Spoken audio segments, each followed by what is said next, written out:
Hello everyone, आज हम +1 का केमिस्ट्री का पहला चैप्टर स्टार्ट कर रहे हैं, some basic principles of chemistry. देखो बच्चों, इसमें हम सबसे पहला जो टॉपिक स्टार्ट कर रहे हैं वो है मोल कंसेप्ट का। देखो बच्चों, मोल कंसेप्ट शुरू करने से पहले मैं आपको बेसिक बता देता हूँ कि इसकी ज़रूरत हमें क्यों पड़ी।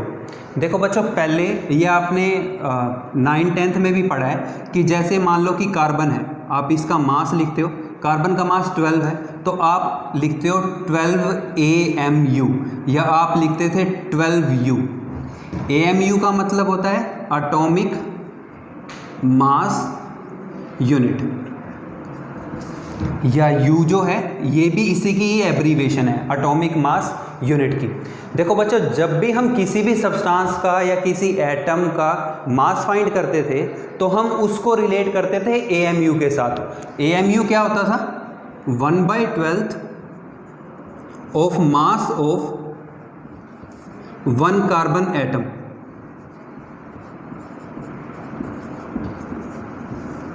अब देखो बच्चों, हम क्या कर रहे थे कि सभी के मास को कार्बन के मास से रिलेट कर रहे थे। जैसे नाइट्रोजन है, हम नाइट्रोजन का मास लिखते हैं, इसका मास 14 है तो हम लिखते हैं 14 AMU। अब बच्चों, सभी का मास किससे रिलेटेड था? कार्बन के मास के साथ। तो प्रॉब्लम क्या आ रही थी कि जब लेटर डिस्कवरीज में आइसोटोप डिस्कवर हुए, ये बच्चे देखो आइसोटोप, ये आपने 9th क्लास में पढ़ा भी होगा चैप्टर। आइसोटोप क्या होते हैं? वो स्पीसीज जिनका एटॉमिक नंबर तो सेम हो बट इनका जो मास नंबर है वो क्या हो? डिफरेंट। मास नंबर या एटॉमिक मास। और बच्चों, आइसोटोप जो हैं ये हमेशा सेम एलिमेंट के एग्जिस्ट करते हैं। अब देखो बच्चों, सेम एलिमेंट के आइसोटोप एग्जिस्ट कर रहे हैं या एक से ज़्यादा फॉर्म एग्जिस्ट कर रही है, तो कार्बन का अगर हम एग्जांपल लेके चलें तो कार्बन का जो एक फॉर्म है वो C612, एक है C614। भाई अगर हम किसी भी सब्सटेंस का मास, देखो यहाँ एटॉमिक नंबर सेम है, मास नंबर डिफरेंट है। अगर मैं किसी भी सब्सटेंस का मास इस आइसोटोप को रिलेट करके निकाल रहा हूँ तो मास अलग आ रहा है, इस आइसोटोप को रिलेट करके निकाल रहा हूँ तो मास अलग आ रहा है। या अगर मैं इनके एवरेज मास से, जो एवरेज मास है उससे भी अगर किसी का मास निकाल रहा हूँ तो मास एग्जैक्टली फाइंड नहीं हो सकता। तो जो हम यूनिट पढ़ते आ रहे थे कि भाई हम AMU लिख देते हैं किसी भी मास के पीछे, तो वो जो है वो एग्जैक्ट मास को एक्सप्लेन नहीं करता। तो ये जो इसका ड्रॉबैक था या जो लिमिटेशन थी उसको ओवरकम करने के लिए फिर नया एब्रीवेशन या नया स्टैंडर्ड हमने यूज़ किया जिसको हम कहते हैं मोल कंसेप्ट। देखो बच्चों, मोल कंसेप्ट के अंदर अगर हमें किसी भी चीज़ का 1 मोल डिफाइन करना है तो अगर मैं पहले 1 मोल को सॉलिड या लिक्विड के लिए लिखता हूँ, फॉर एनी सॉलिड और लिक्विड, किसी भी सॉलिड या लिक्विड के लिए अगर हम 1 मोल को डिफाइन करते हैं तो हम यहाँ पे 2 फॉर्म में इसको कर सकते हैं। एक तो होता है ग्राम एटॉमिक मास, या ग्राम मॉलिक्यूलर मास,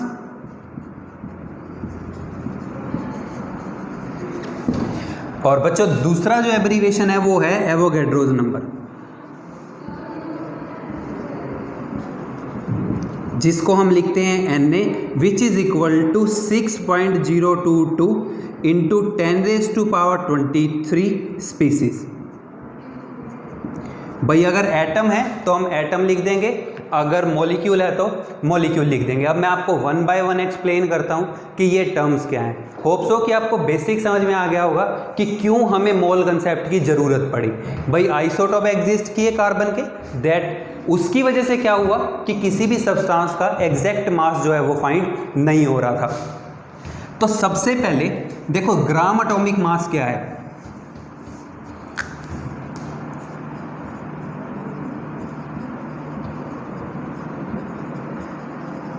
देखो नेम ही हमारे को बता रहा है एटॉमिक मास इन ग्राम।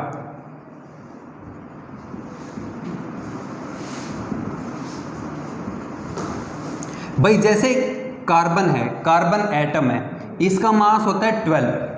तो अगर हम ये लिख रहे हैं 12 AMU या 12U, तो ये टर्म हमारे को बता रही है इसका एटॉमिक मास। और अगर मैं ये लिख रहा हूं 12 ग्राम, देखो एटॉमिक मास इन ग्राम, कार्बन का एटॉमिक मास कितना है 12, कार्बन क्या है एटम, तो जो 12 ग्राम है ये हमारे को क्या बता रहा है, gram atomic mass of atom. आप इसकी जगह पे और भी एग्जांपल ले सकते हो बच्चों, जैसे मान लो कि अगर हमने नाइट्रोजन लिया, नाइट्रोजन का मास कितना होता है 14, तो अगर मैं ये लिख रहा हूं 14 ग्राम, तो ये क्या इंप्लाई कर रहा है हमारे को, gram atomic mass of nitrogen. ठीक है, तो अब जैसे जैसे किसी का भी मोल लिखना है तो सबसे पहले एक टर्म तो हमारे पास ये आ गई कि ग्राम एटॉमिक मास, ऐसे ही एक टर्म होती है ग्राम मोलिकुलर मास।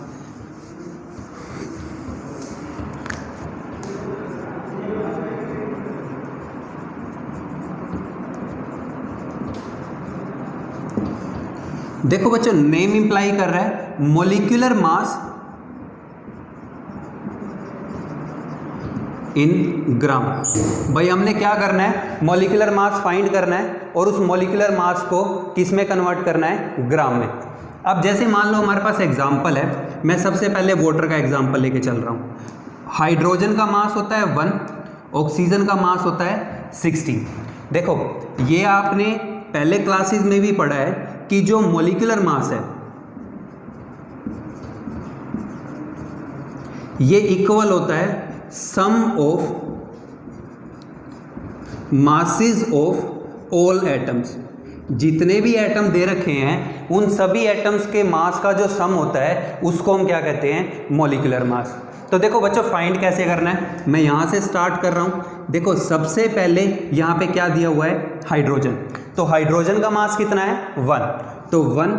अब इसके बाद देखो हाइड्रोजन कितने हैं, हाइड्रोजन यहाँ पे 2 हैं, प्लस दोनों हाइड्रोजन का मास हो गया। अब इसके बाद ऑक्सीजन, ऑक्सीजन का मास कितना है 16। इसके बाद ऑक्सीजन कितने हैं, ऑक्सीजन 1, तो ये क्या आ गया अपने पास 18। अब देखो बच्चों अगर मैं 18 AMU लिख रहा हूं तो ये हमारे को रिप्रेजेंट कर रहा है मॉलिक्यूलर मास, ये हमारे को बता रहा है मॉलिक्यूलर मास। बट अगर मैं 18 ग्राम लिख रहा हूं, जो भी हमने पढ़ा ग्राम मॉलिक्यूलर मास क्या है, अगर मैं मॉलिक्यूलर मास को ग्राम में कन्वर्ट कर दूं, मॉलिक्यूलर मास कितना आ रहा था 18, अब मैं इसको किस में कन्वर्ट कर रहा हूं, ग्राम में, तो 18 ग्राम क्या होगा, gram molecular mass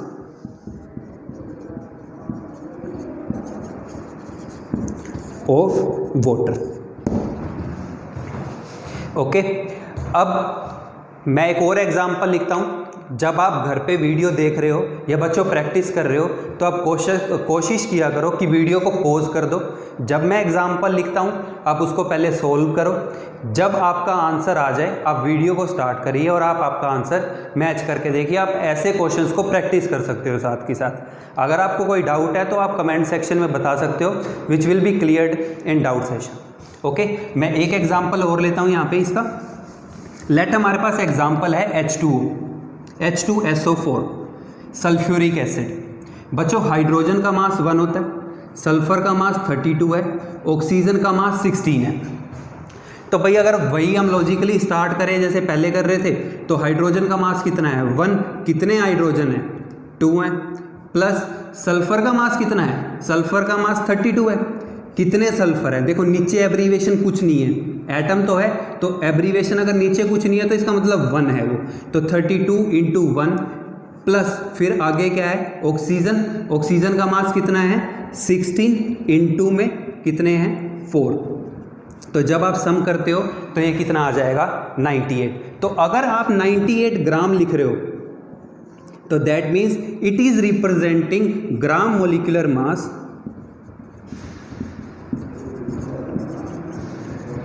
of H2SO4.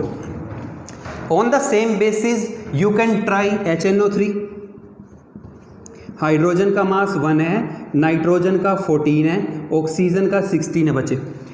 तो अब यहाँ से स्टार्ट करोगे तो हाइड्रोजन मास 1, नीचे कुछ नहीं है तो एब्रीवेशन 1 प्लस नाइट्रोजन का 14 इंटू 1 प्लस ऑक्सीजन का 16 इंटू कितने हैं 3, तो ये टोटल आ जाएगा 63। तो अगर 63 ग्राम लिख रहे हैं तो ये टर्म हमारे को क्या बता रही है, ग्राम मोलिकुलर मास। ठीक है बच्चों, तो अब जो हमारा टॉपिक है हम उसी पे मूव करते हैं फॉर 1 मोल। भाई हमने किसी भी सब्सटेंस का जब 1 मोल लिखना है तो हम उसको कैसे सोल्व कर सकते हैं। तो अब देखो आपको समझ में आ गया होगा कि ग्राम एटॉमिक मास कैसे लिखते हैं, आपको समझ में आ गया होगा ग्राम मोलिकुलर मास कैसे लिखते हैं। देखो एवोगैड्रो नंबर जो है ये भी एक फिक्स स्पीसीज है जिसको हम यूज़ करेंगे। ओके, अब हम इसके कॉरस्पॉन्डिंगली मोल कंसेप्ट के न्यूमेरिकल करते हैं। देखो अब लेट मान लो कि कोई हमारे को ये कह देता है कि वाटर है, आपको वाटर का 1 मोल लिखना है। तो देखो बच्चों आप क्या करोगे, 1 मोल। अब 1 मोल जो है वो किसके इक्वल है, एक तो इस टर्म के इक्वल है और एक इस टर्म के इक्वल है। अब आप सबसे पहले ये देखो कि जो एग्जाम्पल आपको गिवन है ये वो एग्जाम्पल एटम का है या मॉलिक्यूल का है। एक से ज़्यादा एटम है तो बच्चों ये क्या होगा, मॉलिक्यूल। अभी हमने मास फाइंड किया लास्ट एग्जाम्पल में, मास कितना आ रहा था 18।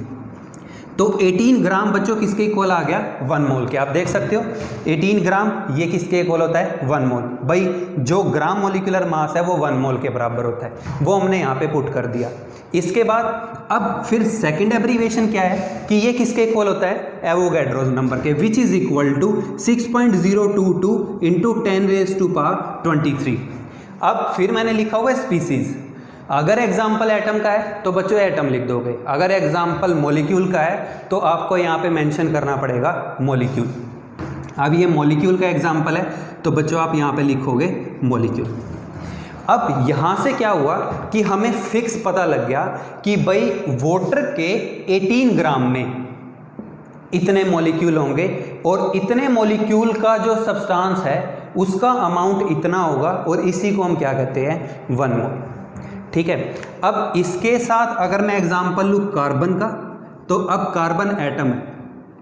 अगर आपको इसका 1 मोल लिखना है तो ये 1 मोल इज इक्वल टू, अब देखो मास कितना है, एटम है ना, मास कितना है 12, तो 12 ग्राम, क्योंकि हमने यूज़ किया था एटम के लिए ग्राम एटॉमिक मास, वो हमने रख दिया। ये इक्वल आ रहा है 1 मोल के। अब ये किसके इक्वल होता है, 6.022 इंटू 10⁻23 एटम्स। तो अगर आपको किसी का 1 मोल लिखना है सबसे पहले तो बच्चों 1 मोल लिखना आना चाहिए। आप बाकी के न्यूमेरिकल तभी सोल्व कर सकते हो। तो 1 मोल आप होप्सो यहाँ से लिख पाओगे किसी का भी। अब इसके बाद इससे जो रिलेटेड क्वेश्चन आते हैं, अब जैसे मान लो हमारे पास वो क्वेश्चन दे देता है, find number of molecule in